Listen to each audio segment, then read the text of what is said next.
Hi everyone, Stepan here. I'm gonna start showing you the tournament games I've played since April. I've played a lot, about 15 or 16. I played one tournament, played the Zagreb Cup, and played a few games in the Croatian League as well. Before I do that, I wanna say something that's been going on. I had a family thing, and I was distracted from chess for a while, and it's okay now. Finally, it's been resolved and we're all calm. But during the last 2 months, it's not that I didn't care about chess, but for the first time in my life, ever since I started playing chess, I was relaxed during games because I could put things into perspective, if that makes sense. I was positively surprised with the feeling of not being stressed out whether I was winning or losing, regardless of how important the games were. Now that it's all okay, I hope that I managed to retain that calm feeling during games. In any case, this was the Zagreb Cup, and the Zagreb Cup is a tournament which enables the winner to qualify for the finals of the Croatian Cup. And I have this here because I did show it to you last year. Last year my team won the Zagreb Cup. We got medals. This is my first one. And we qualified for the finals of the Croatian Cup. So we wanted to do the same thing again. Now this year we have been reinforced by Milan Jocev, a FIDE master from Serbia, my friend. So in round one we're facing I want to say a slightly weaker team, although I'm not sure. I'm playing Benamatic, and I have the black pieces. I had no idea what he was going to do. I knew that he usually plays d4. He played knight f3 to start with. I went d5, d4. So this is absolutely no prep. We didn't know which team we were going to play. There were only 4 teams, so we were each going to play each team once, but I didn't know who we were going to be paired against the first day. I also didn't know their team compositions. Okay, so in any case, knight f6, c4, c6, e3, and this is the quiet Slav, so you can get away with bishop f5, why not? And now knight c3, e6, and the most common move here is knight h4, where white wins that bishop. So knight h4, you can go bishop e4, but normally I play bishop g6. The last time I played this was in the Sesvete Open 2024 against Filip Cvitkovic, and we drew the game. So the line goes knight takes, pawn takes, bishop d2, knight bd7. It's roughly equal, but you know, white has the bishop pair, black has no problems because black has traded off the, let's call it, bad semi-Slav bishop. But in this position, my opponent played bishop d3, which is an okay move, but it's not as ambitious as knight h4. I know the move. So, okay, I took the bishop. That's the best move. I knew this line very well. Knight bd7 and castles. Okay, so now black has managed to trade off the so-called bad bishop and not give it away. So it's roughly equal. Bishop e7. Okay, and I knew about 5 or 6 more moves from here. White, of course, should play e4. So e4, d4, knight e4, knight e4, queen e4, and castles. That's how the line goes. Excuse me, I may sneeze. I think I may have had COVID during the last week. Oh, okay. So bishop f4, queen a5, and this is how much I knew. I knew that this was supposed to be equal or slightly better for white, but it's a very common Caro-Kann structure. Okay, instead of that, my opponent played a move I'd never seen before, c takes d5. And the reason I have never seen it before is because it's not a good move. And what this does now, it means that we're heading into a Carlsbad. So of course I play ed5. It's a Carlsbad structure, but white isn't in time to prepare any of the stuff with b4, b5, because the bishop is still on c1. The bishop should usually be somewhere here in the Carlsbad. And also, if white goes e4, then white is left with an isolated queen's pawn, but the light-squared bishops have been traded off, so obviously there is no pressure on h7. So in my mind, there was no upside to playing CD, ED, before playing e4. He should have just gone e4. And black is slightly better here. So e4 now. And I mean, why would you play e4 and have an isolated queen's pawn when you could have gone e4 and had a two-pawn center? In any case, d4, knight e4, knight e4, queen e4, and castles. Same type of position. I don't want to go knight f6 because then the queen comes out to h4 and there could be trouble. It's a well-known pattern, rook e1. Okay, this is the first position in which I actually had a thought and had a think, sorry. I was debating between rook e8 and bishop f6. I couldn't decide what to do. I knew that queen g4 was coming, I knew that h4, h5 was coming if my opponent plays principled moves.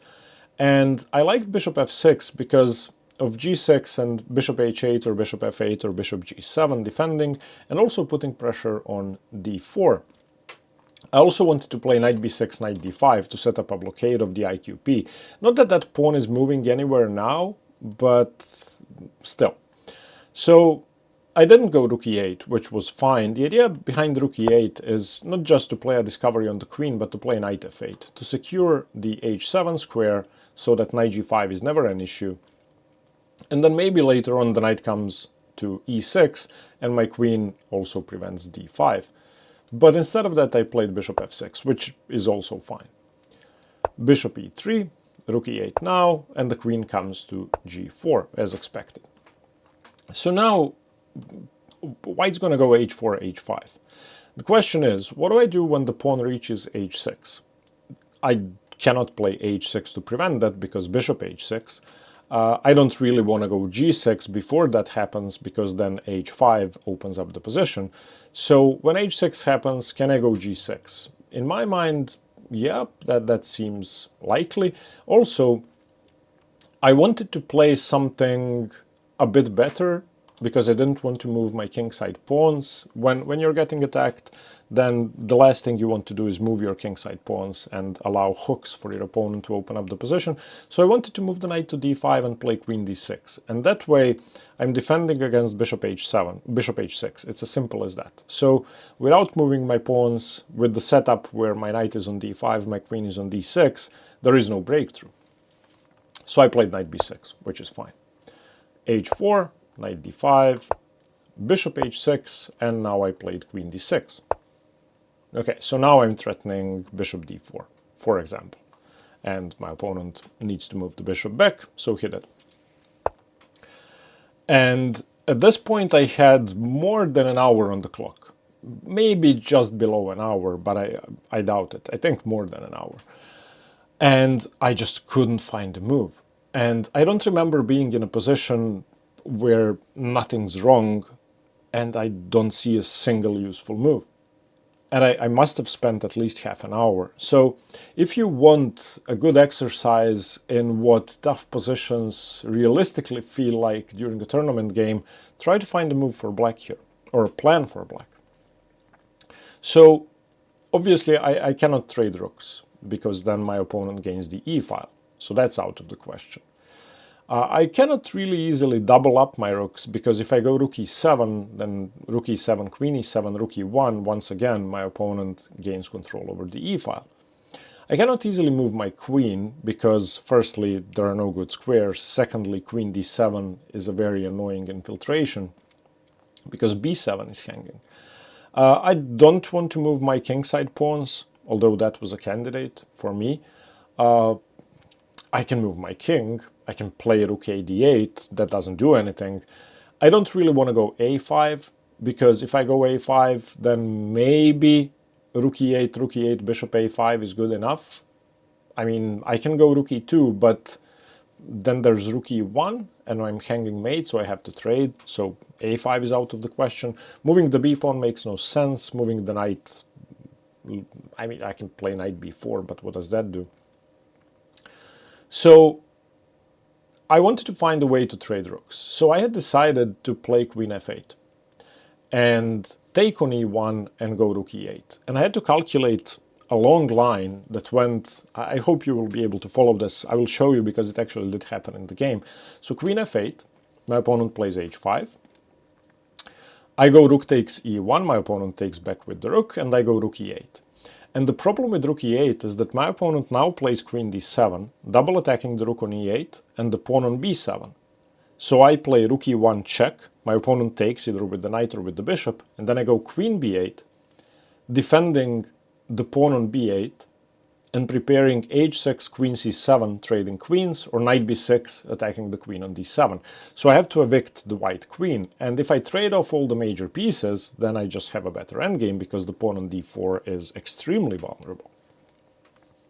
Before we get into that, I just want to show you g6. This was a candidate. It makes no sense visually, but look at this. So my opponent plays h5. I have created a hook. I go bishop g7. Now if they go g6, I go bishop f8, and I think that's perfectly fine. I don't see a problem with this at all. My king is safe. This pawn...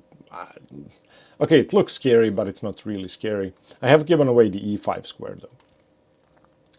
If they don't go h6, if they just trade, well, then I'm perfectly fine. I mean, knight g5 and queen h7 is never really a problem because of king f8 and everything's covered. But I saw no point in doing that. Now I'll tell you what the engine move is. The engine plays bishop e7, and I cannot understand why. I have no idea what this move does. I just don't know. Maybe the engine wants to go f6 to prevent knight e5 and knight g5, but I mean, I would never play f6. So the engine line goes h5, h6. This makes no sense to me. Maybe bishop e7 just, you know, defends the h-pawn so that you don't play the discovery. I don't know. And then the second best engine move is king f8. And on h5, h6, queen f5, it takes on e1 and plays king g8. So no progress. So it's not an easy position. So I played queen f8. I wanted to trade rooks. h5, rook e1, rook e1, rook e8. Now, there was an alternative. I could have gone queen c8 straight away. So queen c8, queen g3, queen c7, queen g4, queen c8, and with a repetition. I saw that. I didn't want to do that. So rook e8, and now queen d7. And this was the position I was trying to get. So I took on e1. My opponent took with the bishop, I went queen b8. And now my plan is simple. I have to defend mate, so I'm going to go h6, and then I'm going to go queen c7. Alternatively, I'll go knight b6, but I was worried that on knight b6 there could be... So my opponent played bishop d2. Now if I go knight b6, there could be queen f5, for example, followed by queen a5. And if I move my queen, let's say I go queen c8, then queen a5. I don't know about this. Maybe I have to go queen b8 again.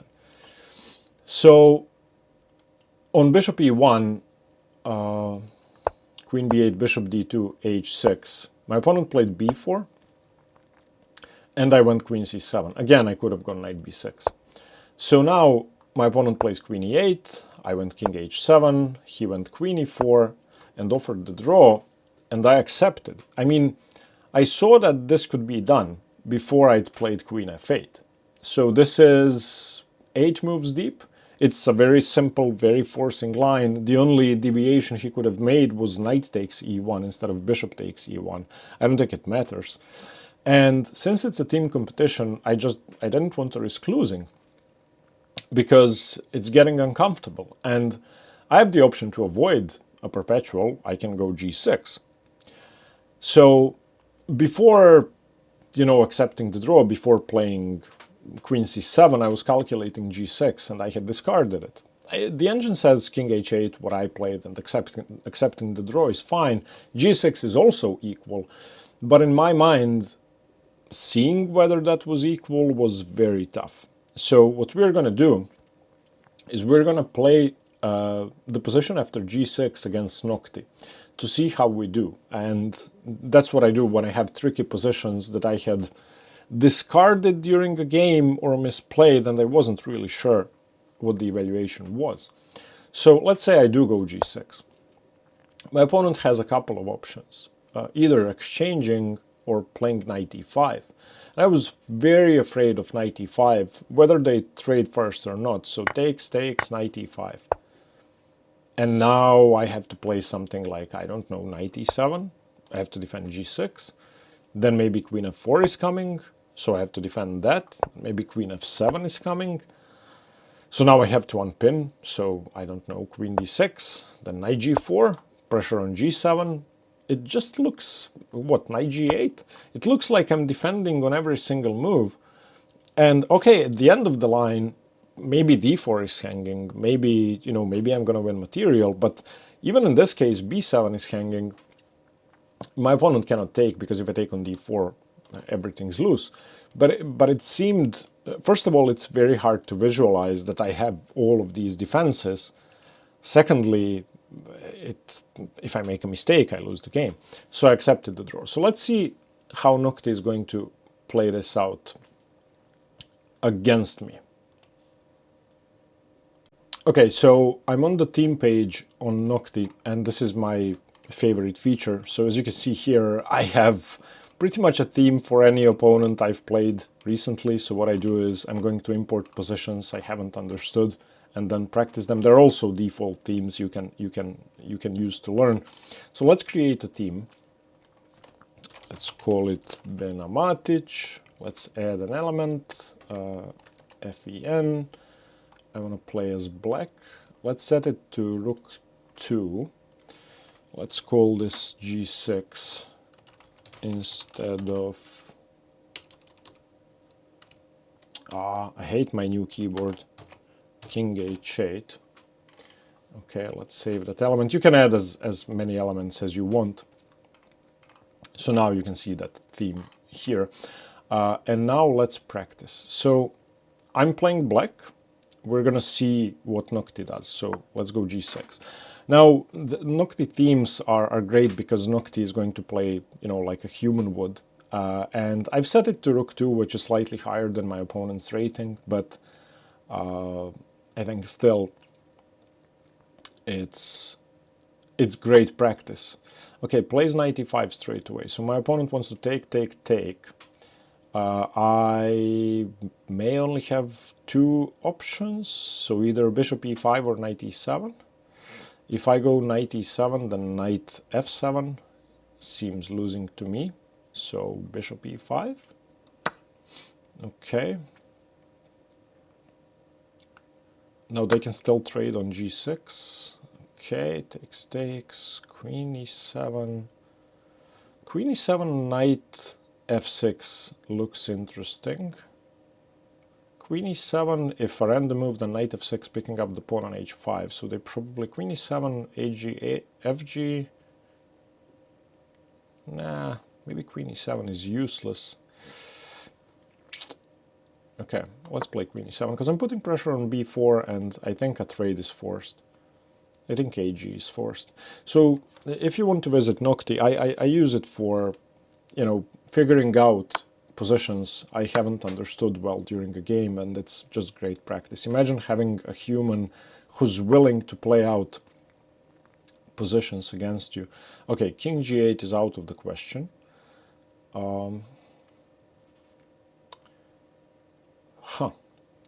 This is a tough position. So what if I go knight c7? What's Noctie's plan? Queen f4, I guess. Knight c7, queen f4, g5, queen e4, king g8. Does that work? Maybe it does work. I like knight c7. I don't see...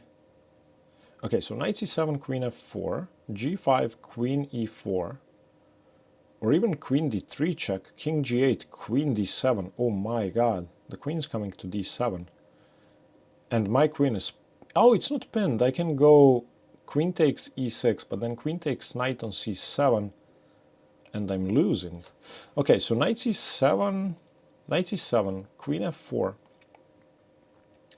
g5, queen d3, king g8, queen d7. What do I have to do? Knight d5 again? Probably. Okay, that's no good. That's no good. So what else do I do?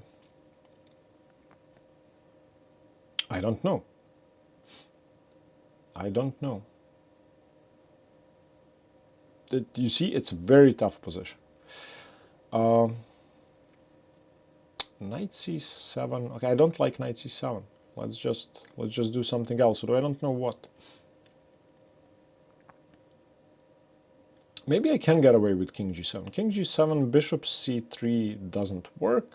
Queen d4, queen f6. Okay, let's go king g7. Okay, now Noctie is giving me immediate feedback. This is obviously a bad move. Doesn't work. So, wait a minute. Queen f6. Why is this good? Queen f6, bishop h6, king h6, queen h2. No, that doesn't work. Okay, I have to play queen f6.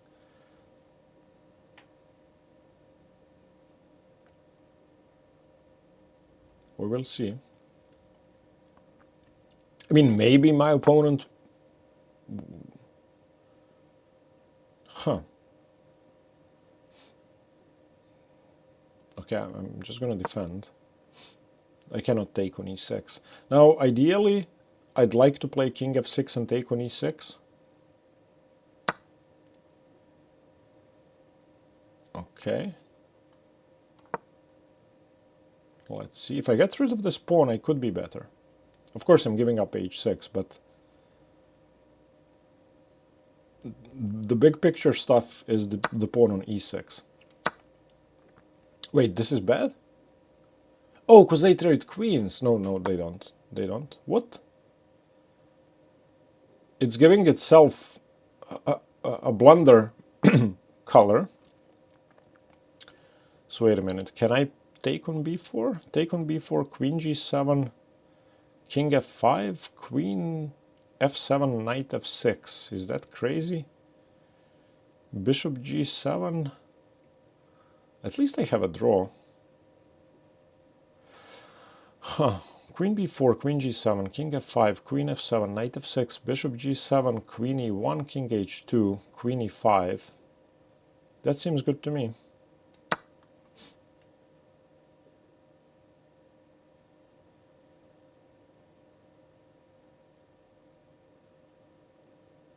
Wait, what am I saying? It's not even check. I don't have to go king f5. Maybe I do have to go king f5. Okay, king f5, queen f7, knight f6, bishop g7, queen e1. Is there queen d? There's queen d7 check. There is queen d7 check. Okay, so queen e1, king h2, queen e5. Seems good. Can I win this endgame? I doubt it, but I do have a passed pawn, so I'll go for that.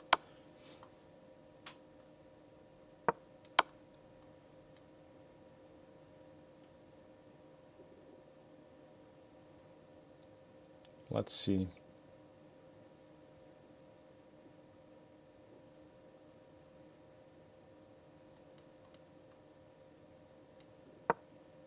Huh, okay. Now, where can a blockade be set up? I think king g1 was an excellent move because it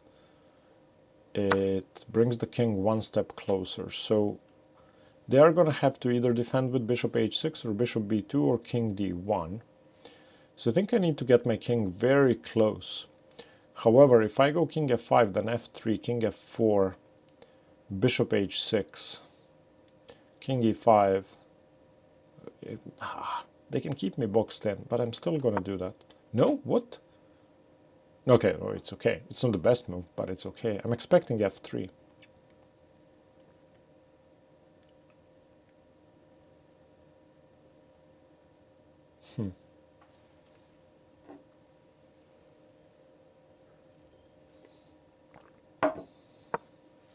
Oh, come on. That's just awful.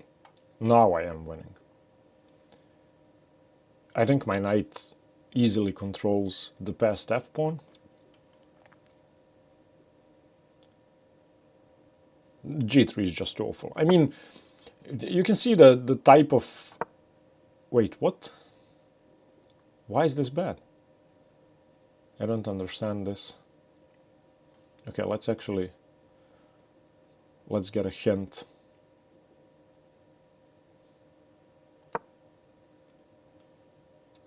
Wait, what did Noctie play? Played king h3. Let's go back. Let's get a hint. Okay, so my move is fine. I'm gonna do that. I don't understand how king d3 could be bad. Last time it played king h3. Maybe I'm just not quick enough. Maybe I'm not quick enough. So let's see, king g4, c5, sorry, c4, king g5, c3, bishop c3, knight c3, king g6, knight a2, f4, b5, f5, b4, f6, b3, f7, b2, f8, b1, and I still have a knight on a2. Okay, that seems good. On a2, sorry, my knight is on a2.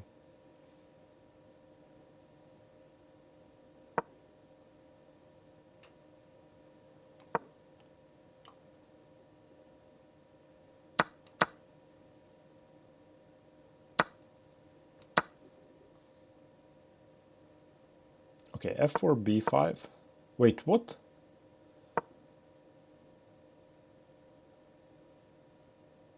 Oh, I'm a moron. On b1 queen, there's queen f5 check. Oh no. Am I losing? Okay, so let's see. Knight b4, f6. I am losing. Oh, come on. Okay, I lost. Oh, okay. So if we go back, I need to go knight b4 now. And then on f5, I need to go... Wait, not here? What? Why not? Oh, because I'm still losing. Yeah, now it's just a draw. Now it's a draw. No, there's still... No, there isn't. No, there isn't. It's fine. It's a draw now. Because white isn't queening first. Okay. Okay, so it's a draw. I'll just stop playing here. So you can see that the position was kind of tough. I'm gonna play this out a few more times, but it's not easy to play. So this is what I use Noctie for. Obviously, I also use it for repertoires. You can find a bunch of my repertoires in my videos. I prefer learning positions instead of going through theoretical lines. I prefer playing them out against actual opponents. So this is what I do. If you want to check out Noctie, follow the link below. And if you decide to go premium, use the code Hanging Pawns to unlock all the features, and you will get a 64% discount. Okay, thanks very much for watching. And stay tuned for more chess. I'll see you tomorrow with the next Road to GM video. Bye.